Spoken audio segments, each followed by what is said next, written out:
नमस्कार। आइए सुनते हैं गीता तत्व चिंतन का अगला अंक।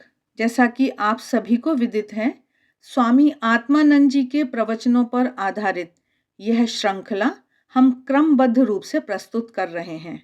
आशा है आप इसको पसंद कर रहे हैं। इससे पहले हम धृतराष्ट्र का पुत्र मोह पर महाराज के विचार सुन चुके हैं। आज हम संजय, भगवान का अनन्य भक्त और दुर्योधन का संशय, इन विषयों पर महाराज के विचार सुनेंगे। कुरुक्षेत्र के ऐसे धर्म क्षेत्र में युद्ध करने की इच्छा से इकट्ठा हो कौरवों और पांडवों ने क्या किया, यह धृतराष्ट्र का प्रश्न है। वे जानना चाहते हैं कि युद्ध का आरंभ किस प्रकार हुआ। महाराज कह रहे हैं कि हम पहले बता चुके हैं कि संजय राजा धृतराष्ट्र के विश्वास पात्र अमात्य हैं। यद्यपि संजय कौरवों के साथ हैं और उनका भला चाहते हैं, तथापि वे मानते हैं कि पांडवों का पक्ष ही न्याय का पक्ष है और वे घोषणा करते हैं कि जीत न्याय की होगी। वे धृतराष्ट्र को समय समय पर उचित सलाह देते हैं, पर यह कौरवों का दुर्भाग्य है कि धृतराष्ट्र उस सलाह पर चल नहीं पाते। संजय को सूत पुत्र बतलाया गया है और उन्हें मुनियों के समान ज्ञानी और धर्मात्मा माना गया है। इसी बात से उनकी महत्ता का बोध होता है कि भगवान श्री कृष्ण अपने जिस विभूतिमय रूप को अर्जुन के सिवाय और किसी से देखा जाना संभव नहीं मानते, उस अपूर्व रूप के दृष्टा संजय भी हैं। भगवान श्री कृष्ण गीता के 11वें अध्याय में अर्जुन से कहते हैं, हे कुरुप्रवीर, ना तो वेदों के अध्ययन से, ना यज्ञ से, ना दान से, ना क्रिया अनुष्ठानों से, ना कठोर तप से मेरा ऐसा रूप इस मनुष्य लोक में तेरे सिवाय अन्य किसी के द्वारा देखा जाना संभव है। ना तो वेदों के बल पर, ना तपस्या और ना दान या यज्ञ के ही बल पर कोई मुझे उस प्रकार देख सकता है जैसा तूने मुझे देखा है। तो प्रश्न उठता है कि एकमात्र अर्जुन ने ही कैसे भगवान के उस रूप को देखा? अर्जुन की क्या पात्रता थी? श्री भगवान स्वयं इसका उत्तर देते हुए 11वें अध्याय में बतलाते हैं, किंतु हे परंतप अर्जुन, अनन्य भक्ति के द्वारा मेरे इस चतुर्भुज रूप को प्रत्यक्ष देखना, तत्व से जानना और उसमें प्रवेश करना, अर्थात उसमें एक ही भाव से प्राप्त हो जाना संभव है। अर्जुन के समान संजय भी श्री भगवान के विश्व रूप और चतुर्भुज रूप दोनों को देखने में समर्थ हुए थे। जिसे भगवान ने केवल अर्जुन के लिए संभव माना, वह संजय के लिए भी संभव हुआ था। इसका तात्पर्य यही है कि संजय भी श्री भगवान के अनन्य भक्तों में से थे। अथवा यदि यह कहें कि संजय में भी अर्जुन के ही समान भगवान के उन दिव्य रूपों को देखने की पात्रता थी, तो यह कोई अतिशयोक्ति नहीं होगी।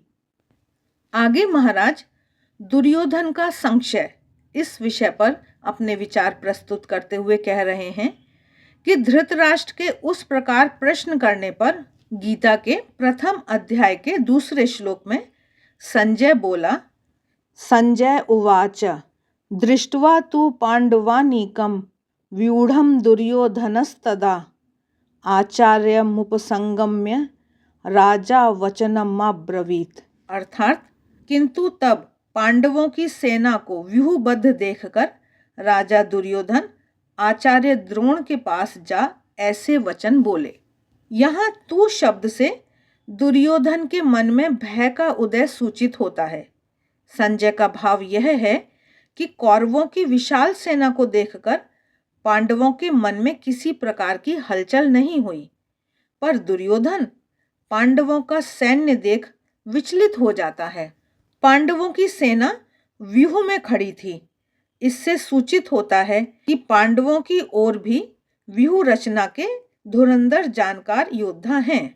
महाभारत के भीष्म पर्व में हमें प्राप्त होता है कि कौरवों की सेना को व्यूहाकार खड़ा देख युधिष्ठिर ने अर्जुन से कहा, तात महर्षि बृहस्पति के वचन से ऐसा ज्ञात होता है कि यदि शत्रुओं की सेना थोड़ी हो तो अपनी सेना को छोटे आकार में संगठित करके युद्ध करना चाहिए, और यदि अपने से अधिक सैनिकों के साथ युद्ध करना हो तो अपनी सेना को इच्छानुसार फैलाकर खड़ा करें।